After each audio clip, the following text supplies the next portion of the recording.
I have the tools to get over it, under it, through it, and above it. Yeah. Because I travel to the south, to the north, to the east, to the west, through many portals and dimensions to reach the height in the universe, to come together.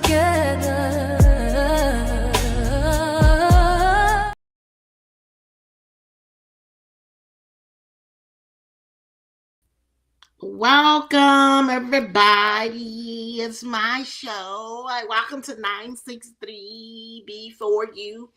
Today, we have a wonderful show. We have my lovely friend Barby from Merida Moves in Mexico. And we are going to talk about relocation and how it can help and how she does stuff. So, the question is I'm going to bring it to the table, but let me see if she can hear me. Yes, I can hear you. Okay, we don't have a picture, but we're good. Yeah. So, we're going to talk about relocation. So, introduce yourself. So, for people out there that don't know Barbie, I know I put out links and you guys have hopefully been paying attention. So, who is Barbie? Who is Barbie? Who is Yeah. Barbie? Good question. Yeah. Well, You're too I funny. am a relocation specialist. I work in Merida, Yucatan, Mexico.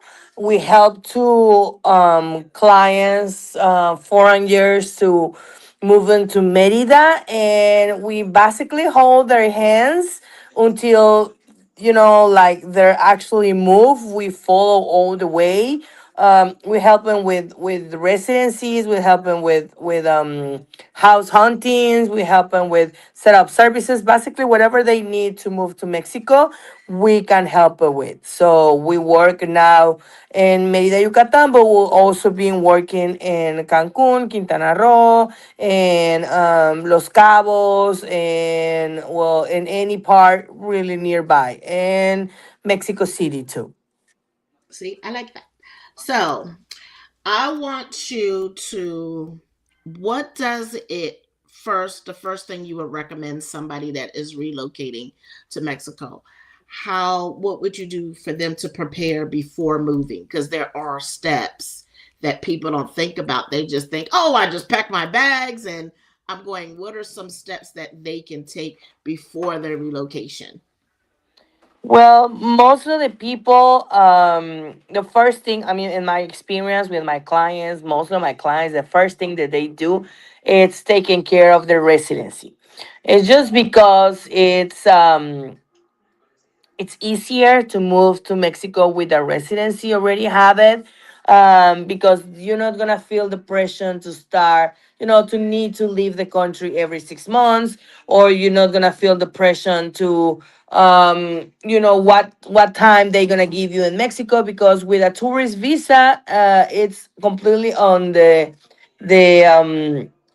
agents, the immigration agents, the time that they will give you, for a stay in Mexico. So they can give you 180, which is the maximum 6 months, but they can even give you 1 month, 2 months, 3 months, 1 week, whatever they want. So with a residency, you don't need to worry about that. I mean, you can stay here forever if you want to. Once you get the first residency, you can renew the rest of them within Mexico, so you don't need to leave if you don't want to, but you're free to leave. So, and then with a residency, you're gonna be able to open a bank account and also getting certain things, like buy a car, getting your driver license in Mexico, and certain things that gonna give you easier, gonna make it easier for you the move. It's not really necessary. I do have a lot of clients moving here without residency too. They're living with a tourist visa. It's a little bit more complicated, but it's usually the first step is taking care of that. Okay, so how do you establish residency before you get to Mexico? What is that step? So, residency in Mexico, you can apply for different ways. The most common way, and like the main way that people apply for residency is through solvency. So that means that you're gonna need to make 4,500 US dollars per month, and you're gonna need to be able to prove it. How you prove it? That with the statements, bank statements, with checks, with retirement checks, any way that you can prove that you are making that money and that money goes through your account, you're gonna be able to do it. Other way also is through family reunification. So that means if you have a parent here in Mexico, or you have a daughter in Mexico, or you have a husband, with residency, or a husband, a Mexican husband, then you can also be able to apply through family reunification, and you have the right to get residency too. Yeah, that's good. So that's some things that people don't know. And like where you were saying, the visa can varies now because we don't know how long that's going to be. But that's another process after they get there that you would be able to assist them with.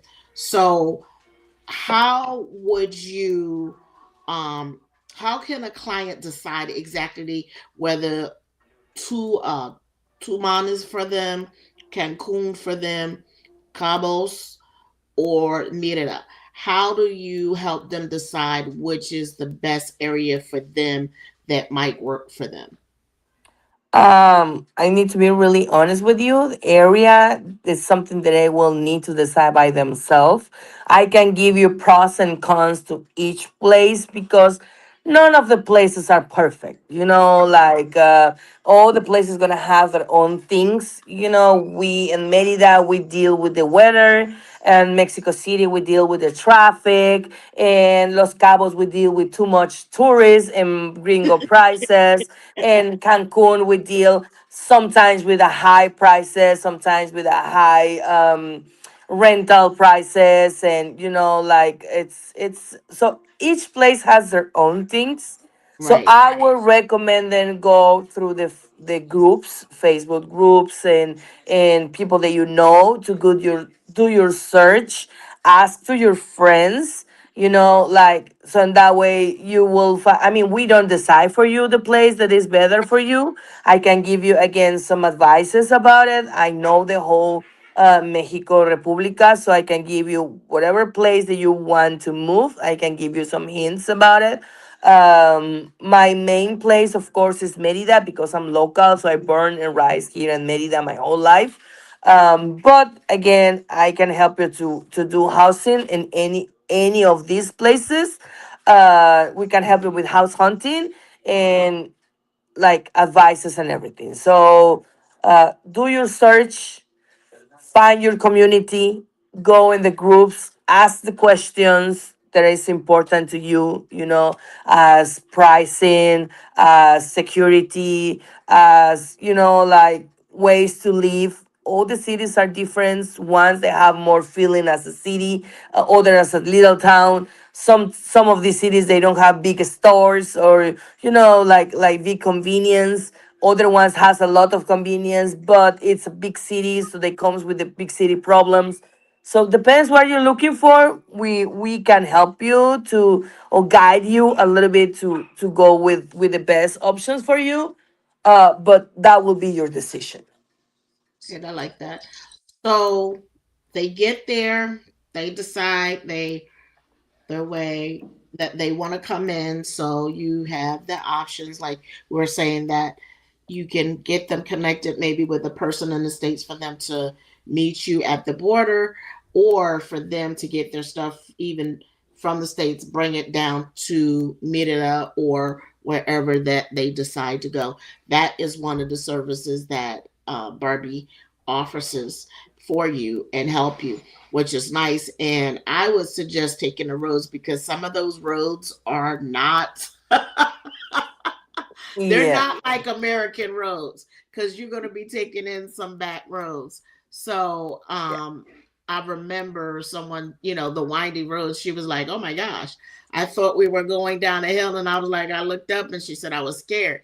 So she said, you don't know. So it's best, I feel, to have a guide, that someone that knows and knows the roads and the conditions of the roads. So if someone wants to drive, what should they prepare their car to be able to do? Like, should they like prepare their, get, like, the fancy dancy wheels on their cars so it can go through rain, like all different kind of terrain? Or should their car be, can they, do they have to have 4x4, or can they have a little, like a little Toyota, a little tunky tunky car?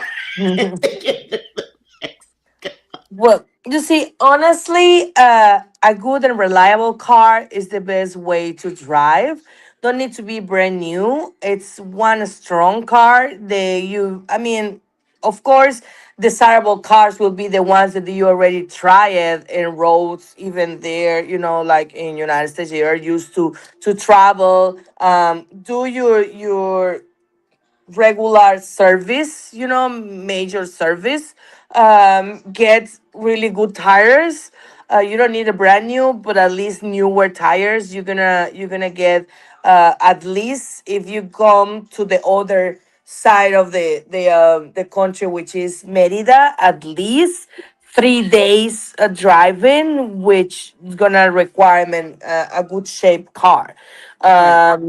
Do your service, get your tires in order, change the oils, taking care of your car in a property way. Get an extra tire, a spare, just in case something happens in the road, of course. And to be able to bring a car in Mexico, this is something important too. You're gonna need to be, you can bring your car here with American plates if you are a tourist or if you are a temporary resident. Okay. So, but remember that the time that you have your car with you is going to be attaching to your migratory status.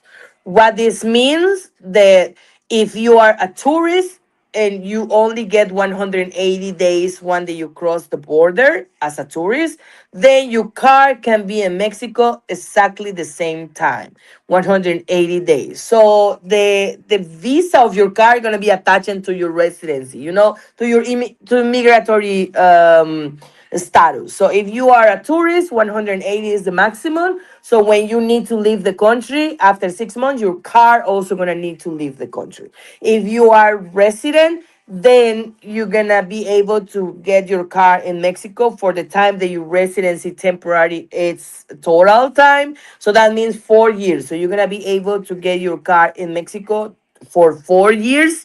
Wow. After these 4 years, you're gonna need to rid off of that car, either sell it to other temporary resident or go to the border and taking the car out, because none of the, after 4 years as a temporary, you need to jump automatically to permanent, and none of these permanent residencies are allowed to drive a car with American plates. So if you are permanent, you're gonna need to have a car with Mexican plates for sure. So either way, you need to import the car completely, and that is a little bit more expensive and taking more time, which I will recommend that just go back your car to United States, sell it, and then come to Mexico and buy a new one in Mexico. That's easier. Um, or imported in the whole way. But again, that comes with a high fees, and your car needs to fill certain requirements. They need to be no more older than 10 years. They need to be fabricated in United States, and several requirements that you're gonna need to follow and pay the fees. See, these are the things that are important that a lot of people don't talk about. Drive, especially driving their car, and when they bring their car, they still have to pay an import tax in the car. And Yes. Yes, so, that calls temporary importation permit. So we call tip for Okay. the friends, a temporary importation permit. You pay that fee when you move, when you cross the border inside.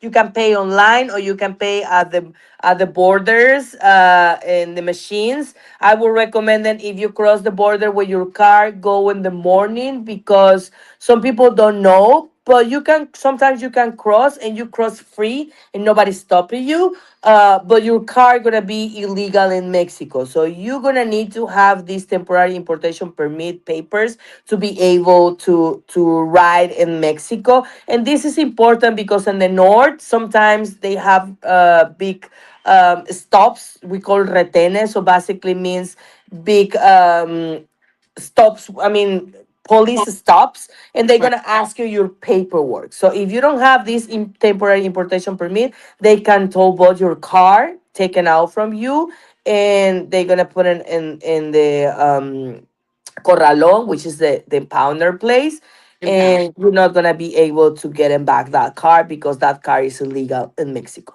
So you need a temporary importation permit to be able to ride in Mexico. That temporary importation permit price is around 400 US dollars, something like that. You need to get the paperwork either way online or either way in the border through the Banjercito Bank, which in the border they have the windows with the Banjercito Bank. You need to pay them the 400 US dollars. You can pay in cash or in card.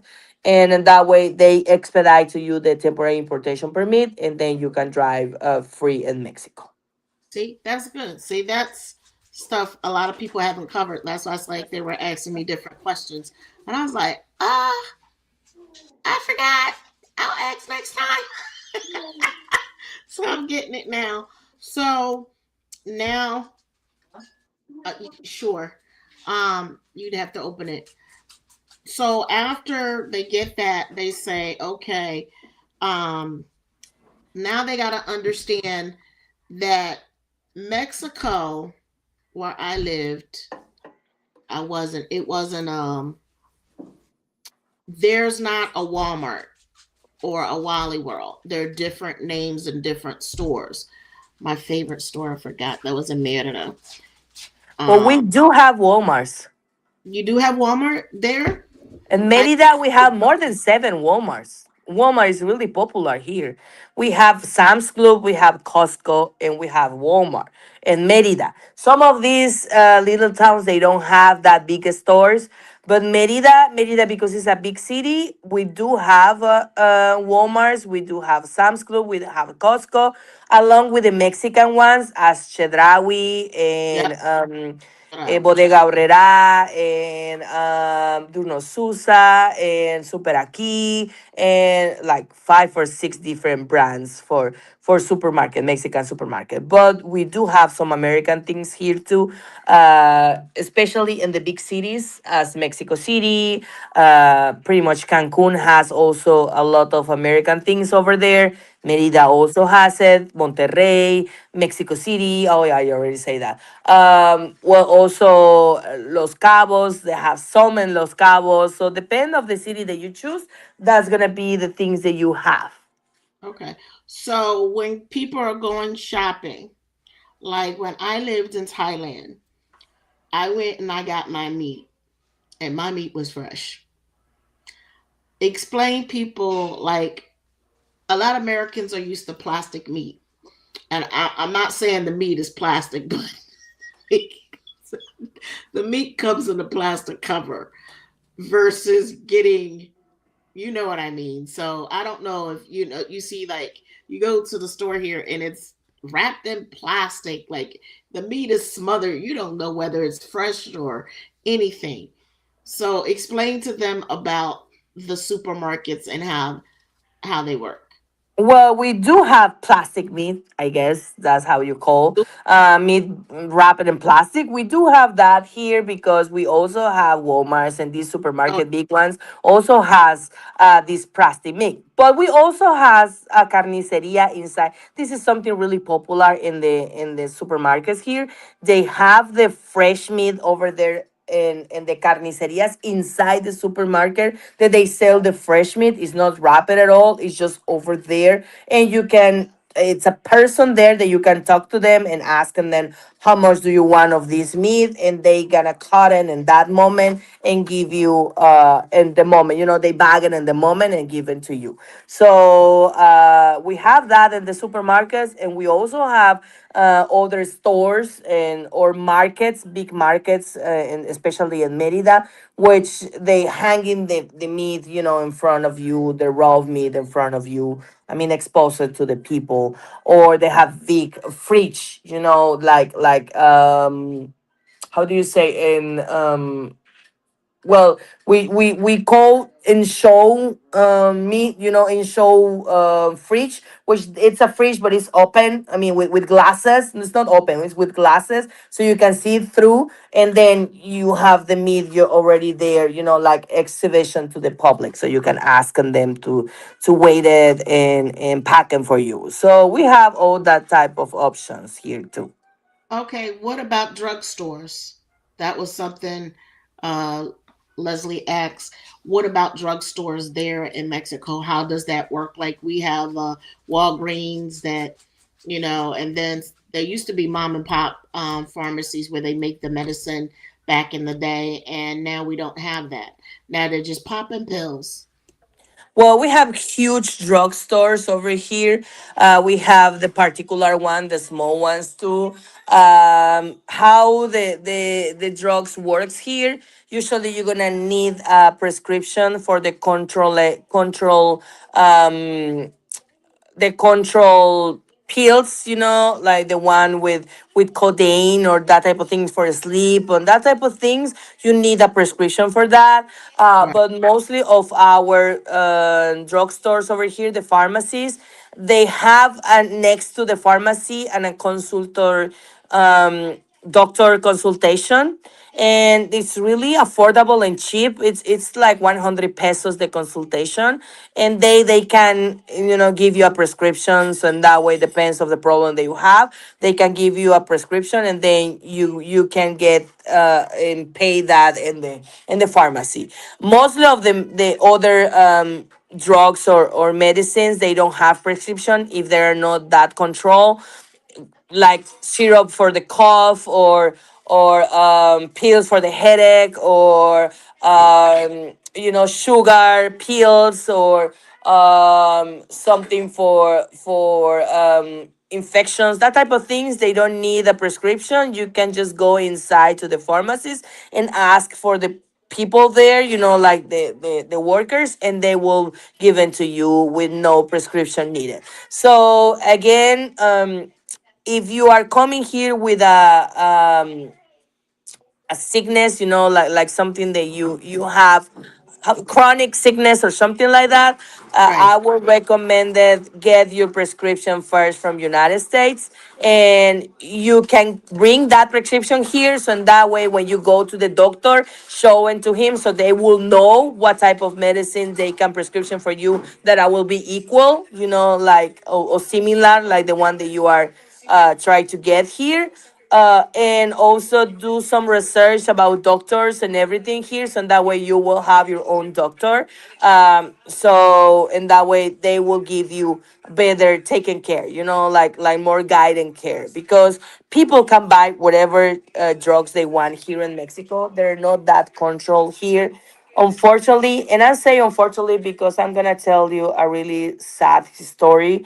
My dad passed away because of cirrhosis, but cirrhosis caused because he was an hypochondriac man. So he actually bought all type of medicines, whatever sickness that you have, and he hear about it, like whatever blood, something in the blood, or whatever, something in the pain, or whatever sickness that he hear, he actually taken by himself, like feeling that he had that illness, and go to the store and buy the medicine for that. So what happened with that, he was getting ending taking a lot of pills, not regular pills for anything, like for different illness that he never had, and that ruined his liver.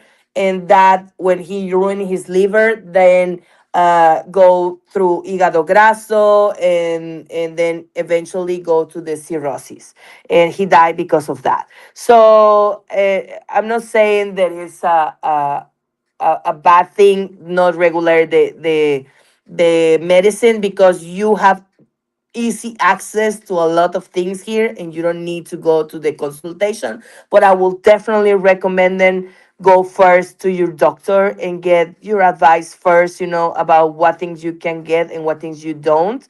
especially for something more chronic. Not a simple cough, that's easy.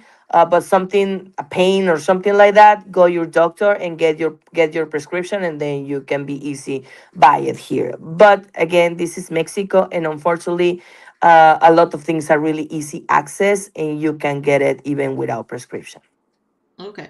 So that was one of the questions that Leslie had, was about the doctors. How do you see a doctor, and are there hospitals? I know that there are hospitals. And do they have emergency room? How does that work? How do you go in and find a doctor if you want to have a surgery or something like that? How does that work? Well, we have hospitals. Yes, most of the hospitals are private. We have some public hospitals, but that is only for Mexicans with insurance. So, but even for Mexicans with insurance, we don't recommend that, because the quality of healthcare here is not that good. It's a free healthcare is not that good at all.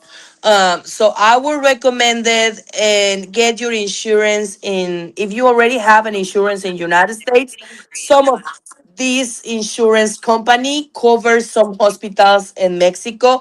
We have one hospital in Mexico that they have a deal with some American companies that they be covered here. The name is Hospital El Faro del Mayab, is one of the biggest one in Merida, and it's top quality, and some of the insurance in United States cover that hospital, so in case something happened to you, you can go to that hospital. But if you don't have the ability to pay for insurance in United States, just come to Mexico and get your own insurance, private insurance plan. It's not that expensive. I'm gonna say it is around 15, 20,000 pesos per year.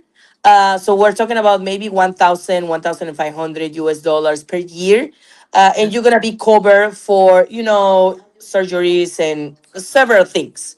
Um, we have deductible here, and when you get an insurance. So if you want to get a doctor, and usually we pay for that beside, we use the insurance companies only for a big measures, like surgeries. And because most of the people say they stay one night, and the hospital is more expensive than a five stars hotel. They are really expensive. They are really expensive. So I would recommend them get an spare insurance only for emergencies, and like surgery emergencies and all that stuff. For the rest of the things, I recommend them just go to the private hospital and get a consultation with a doctor there, or emergency, like emergency consultations here. You don't need too much things. Although the system of the health, I mean, the hospitals here is different. If you don't have money, they don't taking care of you. So you're gonna need to have at least an spare credit card for you can give it to them, so they will be able to cover the like we're talking about major things. If you Right. if you if you have a consultation, that's easy. They only charge you the consultation. You go with some doctor, then consultation doctor, and that's fine. You pay to them. Usually consultation are between 500 pesos to 1,000 pesos, depend of the type of doctor that you are looking for. But that's the average price for a consultation with a specialty doctor. But if you go with an emergency without any insurance, they want to ask you first a credit card or given some money there, because here you need to pay for going out um to the hospitals, or getting even a surgery at doctors, because I know in United States you can get treated there in the hospitals, and when you leave, they send you the bill to your home and you pay during years or whatever. That's not working here. So either way, I will recommend that get your insurance company in United States or get your private insurance when you arrive here in Mexico. Okay, Maria wants to know if they have what they call a medical visa. Mm. Like some places in other countries have a medical visa that they can come in and a visa get a surgery from, all kinds of things from, the I cosmetic surgery or the, okay, I get you it. know Yeah, what I mean? we call that medical, it's medical trips, something like that. We don't have medical visas, but Americans has a strong passport in Mexico. So if they want to cross the border, and the only thing that you need to have is your passport and basically buy your flight from Mexico, and it's almost 90% guarantee that they're gonna give you at least 6 months. So 6 months is 180 days, sorry. So that means 6 months. So you're gonna be able for stay in Mexico for 6 months.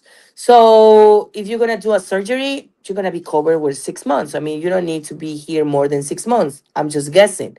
Right, So we don't have a medical visa per se, right. but it's just a tourist visa that you can stay here either way for 1, 2, 3, 4, or 5, 6 months. That's the maximum time that you can stay here without a residency. Okay. So that's what Maria wanted to know that. That was the other thing. And what was the other one? We said the relocation. I'm trying to remember all the questions that I got from the last show. I said to call it right, and they people came out and wrote, which I really appreciate. So we talked about going down, and we talked about shipping, and last one. But what is the water? How is the water? Remember, well, back in the day, they said you can't drink the water in Mexico. So how is the water in Mexico? Would you drink? Um, Uh, well, mostly, I'm gonna say the whole water in Mexico is not drinkable. What this means, if you drink the water, you're not gonna die. I mean, it's not like it's poison or anything else. It's just in Mexico, our water has a lot of minerals. So if you drink this every day, eventually gonna cause you some problems as kidney, how do you say, stones in the kidney or that type of things, because again, oh, our water has a lot of minerals. okay. So we drink purified water. Um, but you can use the tap water for make like wash your teeth. That's fine. For boil your like your vegetable. That's fine. So you're not gonna die if you use the tap water. We use purified water. Yes, we use that. We have bottles here. Yes, we have bottles here. We have also companies that provide the service to purify the water. So in that way, they have machines that they use the osmosis for filter all these minerals in the water, so then make the water drinkable. We have that companies here. So if you're gonna be living here, maybe that gonna be an option instead to be with the big garrafones, the big containers buying in the stores all the time. But again, I say this to my clients, really common in Mexico. It's have in the corners or in some restaurants fresh water. We call that aguas frescas.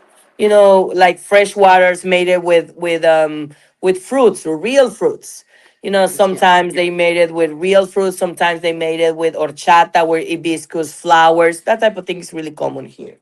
So if you go to a Mexican restaurant or you buy these type of drinks in the corner, you're not 100% sure that these people gonna use purified water, right? So you're gonna drink that water. You're not gonna die. You maybe get some, like some bugs in your stomach because again, we are more protected here in Mexico because we're locals. We're used to this type of water here. So maybe if you drink that, you're gonna get some how do you say sickness, stomach sickness or something like that. But that's gonna happen also if you eat a lot of chili, or if you eat some tacos in not in a fancy restaurant, and just in the stores on the corner. So again, it's not a really big deal. Again, you're not gonna die for drinking. If you one time you drink it, you don't need to freak out. I won't recommend them drinking every day if you're gonna live here, just because we mention it, because the sediments that the water has, they're gonna cause you some stones in the kidney, and some things different. Mm. Um, but it's if one day you don't have purified water and you're dying, you're not thirsty, then take a All water. right. So I other question was, oh shoot, just that quick. Shoot, my thing went off. Okay. The other question was, we was talking about the fruit and the vegetables, which we know. Now I can't remember the question she had. Shoot, I should have wrote them down. I was like, all good.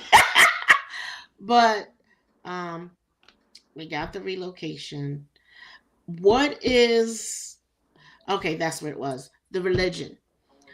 um if there are different, like, Muslims and Catholics and Christians and Jehovah and Mormons there. So if I'm a Mormon or I'm a Muslim, is there a community or is there a mosque or Jewish or anything in Mexico that I would be able to go to? Well, that's gonna depend of the city that you're moving in. Some of the cities are big enough for have different temples, or mezquitas, or different congregations, big congregation that people can come. Merida is really mostly of the people here, especially the old locals, are Catholics. So we have a lot of Catholic church. But along with that, we have a really strong community of Mormons here. They have their own um, places. I know that they don't call churches, but they have their own places. Also, we have Jehovah Witnesses. The community of Jehovah Witnesses is big over here.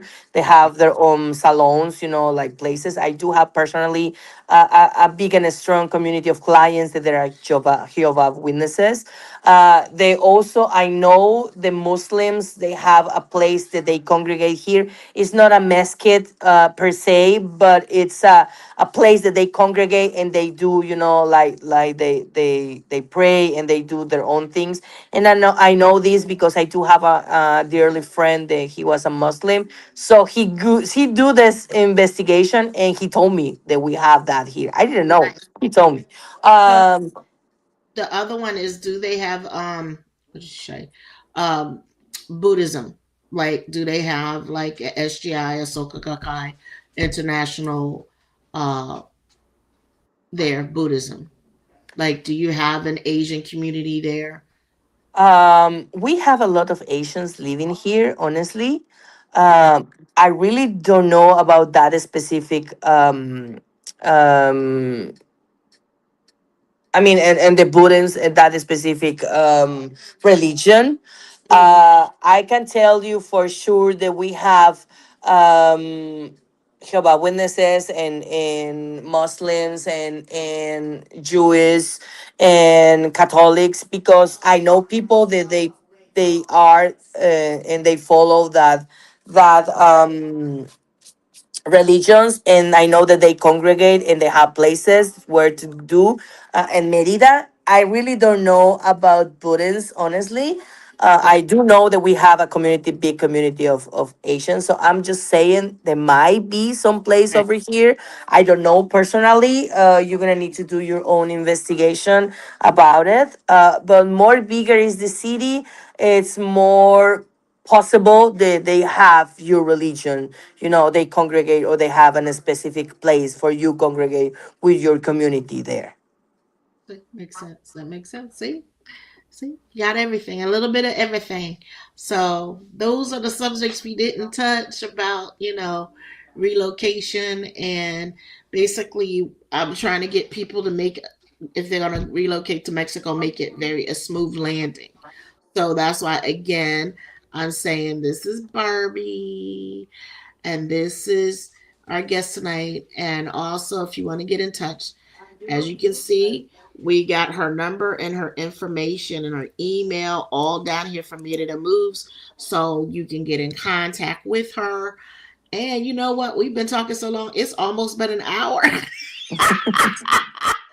And today we didn't do a commercial, so I have to do a commercial. So we're going to be back in a little bit, ladies and gentlemen. So give me a moment as we put on this commercial, because I said I'm going to do this. So here we go.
Show it loud, get it loud, turn it up, feel the sound, let's get proud. Step to the rhythm, heart beating wild, sounds on fire, hypnotizing style. Drums drumming deep, trumpet soars high, aggressive moves, we reach for the sky.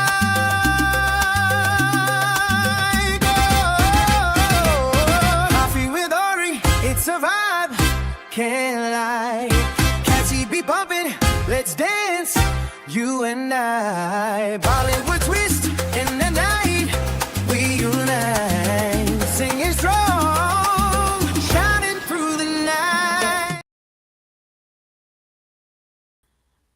Okay, we are back. I think Barbie left or she got disconnected. We don't know, but we actually had a good show. I wanted you guys to join us on Thursday for the show on Thursday nights at 9 p.m. We have a lot of shows going on this week, so I also would like for you, if you like what you see, we ask you to always, what does they say? I can't even find it now, right? It was like and subscribe, like and subscribe. And also when you like and subscribe, there's a little bell that you see. You push the bell and it'll let you know the notifications. And like in all our shows, if you have any questions whatsoever, I would like you to write, just like Maria did and Leslie wrote, ask me the questions. That's why I actually had Barbie come right back on to basically help us answer the questions. So for everybody out there, I am Dr. D. My guest was Barbie from Merida Moves. Information to contact her, she's on WhatsApp. If you contact her on WhatsApp, please be mindful. Let her know what you're calling about, who you are, before you respond or send an email. Introduce yourself. I mean, some things you should know, but sometimes I think it's better to be explained. Contact her and she will let you know. So we have a show coming up at 1 p.m. With Dr. Addis Lantham, and that is going to be To Dreams to Reality Ranch, not this channel, another channel. So I hope to see you there. It'll be 1 p.m. Eastern. So thank you for everybody came. And I just again want to say thank you. And you have a beautiful night. And we are going to close out.